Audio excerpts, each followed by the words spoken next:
ভাবুন, কিয়ামতের দিন আপনি অনেক দুশ্চিন্তায় আছেন। আপনার চোখের সামনে মানুষকে জাহান্নামে নিক্ষেপ করা হচ্ছে। এরপর যখন আপনার পালা আসে তখন আল্লাহ বলেন, আমার জান্নাতে প্রবেশ করো। তখন আপনি আল্লাহকে জিজ্ঞেস করেন, হে আল্লাহ, আমাকে কেন বাঁচিয়ে নিলেন? আল্লাহ বলেন, আপনি প্রতিদিন জান্নাতে যাওয়ার দোয়া পড়তেন, মানুষকে শেখাতেন এবং এটি শেয়ার করতেন। সেই দোয়াটি হলো, আল্লাহুম্মা ইন্নী আসআলুকাল জান্নাহ। হে আল্লাহ, আমি আপনার কাছে জান্নাত প্রার্থনা করছি। আল্লাহুম্মা আজিরনি মিনান নার। হে আল্লাহ, আমাকে জাহান্নামের আগুন থেকে মুক্তি দিন।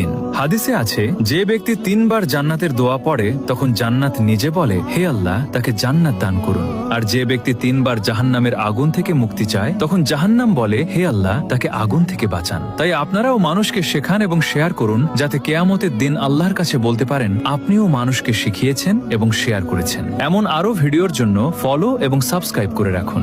আর হ্যাঁ, ইসলামকে ভালোবেসে লাইট উম্মাহ চ্যানেলটি সাবস্ক্রাইব করতে পারেন।